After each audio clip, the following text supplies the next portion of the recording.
हर कहानी एक हीरो से शुरू होती है और 2023 के YouTube जंगल में दो हीरोज थे, डिकोडिंग वाइटी और ट्यूब सेंसी।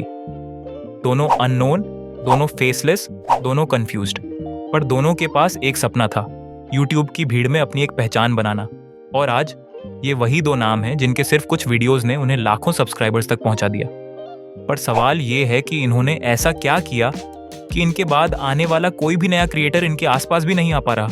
क्या ये सिर्फ लकी थे या इनके पास कोई ऐसा सीक्रेट था जो हमें कभी बताया ही नहीं गया? और जब सीक्रेट की बात होती है, डिकोडिंग वाइटी ने एक्चुअली अपनी पहली वीडियो से ही ये सिग्नल देना शुरू कर दिया था। वो सीक्रेट क्या है, उस पर हम आगे बात करेंगे। तो साल था 2023। दो नए वॉरियर्स ने यूट्यूब बैटलफील्ड पर अपना पहला तीर छोड़ा। एक तरफ डिकोडिंग वाइटी, जिसका पहला ही तीर सीधा वायरल टारगेट पर लगा, और दूसरी तरफ ट्यूब सेंसी, जिसका पहला शॉट उतना ठीक नहीं था। रीजन सिंपल था, डिकोडिंग वाइटी ने 5 लाख सब्सक्राइबर वाले क्रिएटर पर वीडियो बनाई और ट्यूब सेंसी ने 50,000 सब्सक्राइबर वाले क्रिएटर पर, जो ऑब्वियसली खुद डिकोडिंग वाइटी ही था। तो व्यूज का डिफरेंस क्लियर था, ज्यादा ऑडियंस मतलब ज्यादा वायरलिटी। पर असली सवाल ये नहीं है कि आप किस क्रिएटर पर वीडियो बनाते हो। असली सवाल ये है कि एक क्रिएटर वायरल होने के बाद भी ग्रो करता है और एक क्रिएटर वायरल ना होने के बाद भी ग्रो करता रहा, दोनों विनर कैसे बन गए? यही ट्विस्ट है, यही कहानी का टर्निंग पॉइंट है। सो मैं इन दोनों चैनल्स को बहुत टाइम से फॉलो कर रहा हूँ और उनकी पूरी ग्रोथ पैटर्न को स्टडी करने के बाद मुझे 5 ऐसे सीक्रेट्स मिले जिन्हें अगर आपने अप्लाई कर लिया तो आपका फेसलेस चैनल 2026 में भी एक्सप्लोड कर सकता है। और लास्ट वाला पॉइंट वो बिल्कुल मत मिस करना, क्योंकि उसके बारे में डिकोडिंग वाइटी ने खुद ओपनली बात की है। Step 1, pick a right niche.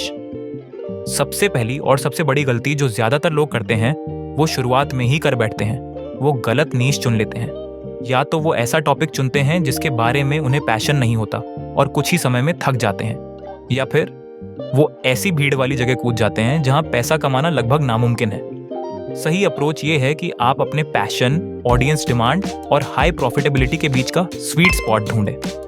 Gaming, roasting या कॉमेडी जैसे नीश में compete करने की कोशिश भूल जाइए। हाँ, वो पॉपुलर हैं, लेकिन कंपटीशन इतना ज्यादा है कि हर 1000 व्यूज पर बहुत कम इनकम मिलती है।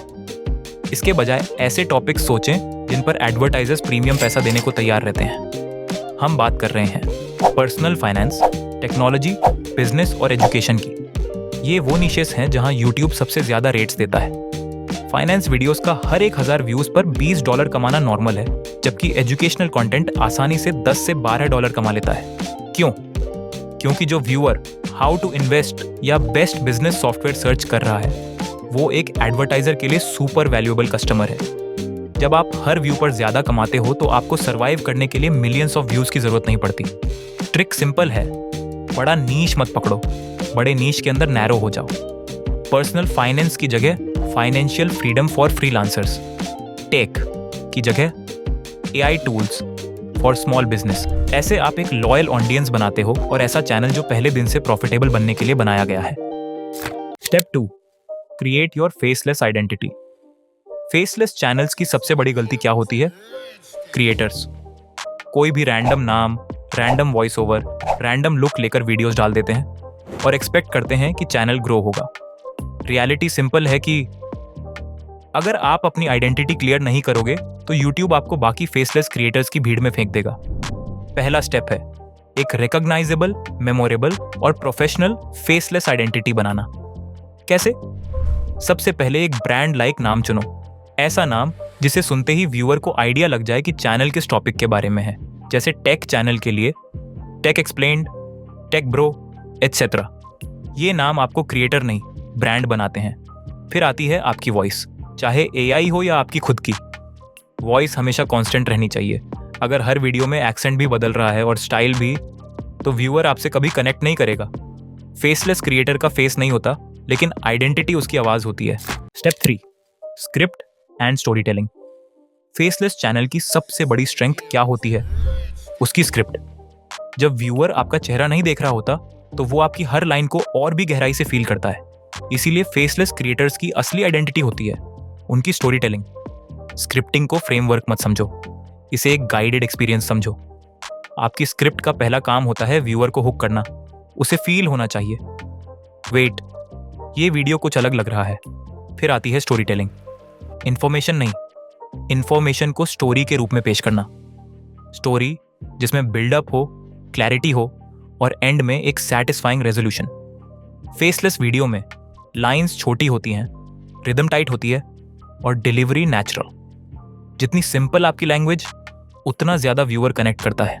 और अगर आप जेन्युइनली सीखना चाहते हो कि ध्रुव राठी जैसा रिसर्च और स्क्रिप्टिंग कैसे की जाती है, तो मेरी ये रिकमेंडेड वीडियो ज़रूर देखना। How to research and script your videos like Dhruv Rathee. यही वीडियो आपकी स्क्रिप्ट्स को इन्फॉर्मेशनल से इंफोटेनमेंट में बदल देगी। Step 4, editing style. एडिटिंग ये वो हिस्सा है जहां फेसलेस वीडियोस या तो चमकते हैं या पूरी तरह डूब जाते हैं। फेसलेस कंटेंट में एडिटिंग सिर्फ विजुअल्स जोड़ने का काम नहीं है। एडिटिंग ही वीडियो का पेस, इमोशन और स्टोरी फ्लो बनाती है। और यहाँ एक सिंपल रूल याद रखो, fast enough to engage, slow enough to understand. मतलब वीडियो बोरिंग नहीं लगनी चाहिए और इतनी फास्ट भी नहीं कि व्यूअर समझ ही ना पाए कि कहाँ क्या जा रहा है। फेसलेस वीडियोस का मैजिक ट्रांजिशंस में नहीं, मूवमेंट में होता है। हर 2 से 3 सेकंड में एक विजुअल चेंज, कभी बी रोल, कभी इन्फोग्राफिक, कभी एनिमेटेड टेक्स्ट, कभी स्टॉक फुटेज। ये कांस्टेंट मूवमेंट व्यूअर के दिमाग को एक्टिव रखता है। Active brain sharped in high retention. और सबसे important, sound design. Background music सिर्फ बैकग्राउंड नहीं होता, ये आपकी स्क्रिप्ट का इमोशनल लेयर होता है। जब टेंशन बिल्ड हो रहा हो, म्यूजिक डीप और स्लो। जब सॉल्यूशन एक्सप्लेन हो रहा हो, म्यूजिक होपफुल और क्लीन। ये छोटी सी चीज वीडियो को डॉक्यूमेंट्री लेवल फील देती है। एडिटिंग का अल्टीमेट गोल, स्क्रिप्ट को एम्पलीफाई करना। Script plus editing equals viral faceless video. Step 5, packaging. अब मान लो आपकी स्क्रिप्ट सॉलिड है, स्टोरी टेलिंग अमेजिंग है, एडिटिंग स्मूथ है, लेकिन एक समस्या अभी भी है। अगर व्यूअर क्लिक ही नहीं करेगा तो वो वीडियो देखेगा कैसे? यहीं आता है सबसे इंपॉर्टेंट पार्ट, पैकेजिंग। पैकेजिंग का मतलब how your video appears before it is even watched. और यहीं परेटो प्रिंसिपल यानी 80-20 रूल अप्लाई होता है। इसका सिंपल मीनिंग, वीडियो की सक्सेस का 80% डिपेंड करता है सिर्फ 20% चीजों पर, टाइटल एंड थंबनेल। ये सिर्फ 2 एलिमेंट्स आपकी ग्रोथ का असली फाउंडेशन है।